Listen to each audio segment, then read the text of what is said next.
parmi les bienfaits du tawhid, qui sont immenses, c'est qu'il permet d'entrer au paradis.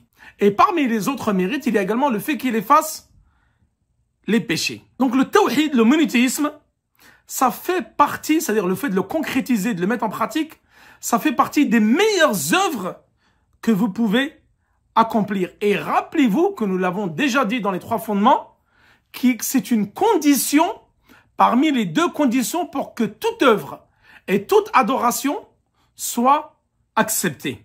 Et le tawhid, le monothéisme, ou l'unicité d'Allah subhanahu wa ta'ala, est également une cause qui va t'éloigner de l'enfer et te préserver du châtiment de l'enfer le jour du jugement dernier.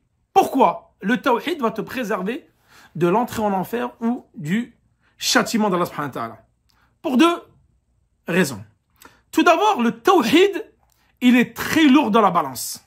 Les actes et les œuvres de Bani Adam, des enfants d'Adam, vont être pesés le jour de la résurrection. Qu'est-ce qu'il dit Allah subhanahu wa ta'ala? فَمَنْ ثَقُلَتْ مَوَازِنُهُ فَأُولَٰئِكَ هُمُ الْمُفْلِحُونَ. Ceux dont les œuvres vont peser dans la balance, certes, ce sont ceux-là qui auront réussi, qui connaîtront la réussite. Et ceux dont les œuvres seront légères, وَمَنْ خَفَّتْ مَوَازِنُهُ فَأُولَٰئِكَ الَّذِينَ خَسِرُوا أَنفُسَهُمْ. Ceux dont les œuvres seront légères dans la balance, ceux-là seront les perdants. Surat Al-A'raf, versets 8 à 9. La deuxième chose qui va concerner le tawhid, pourquoi il va nous permettre de nous préserver du châtiment le jour du jugement dernier et de l'entrée en enfer, c'est que le tawhid permet d'effacer les péchés, comme nous l'avons indiqué dans le titre de ce chapitre. Et les péchés, ce sont eux qui vont te faire rentrer en enfer. Et le monothéisme, le tawhid, c'est ce qui va permettre d'effacer ces péchés-là. Donc le tawhid, pour ces 2 causes-là, va te permettre de t'éloigner de l'enfer et du châtiment.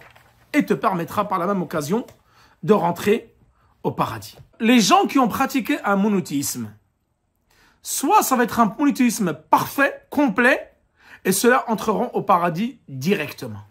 Soit ils auront pratiqué un monothéisme qui est incomplet, imparfait.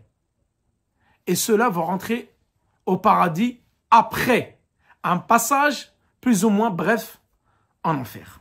Donc voilà l'introduction concernant ce chapitre. Et là, nous allons lire le premier verset.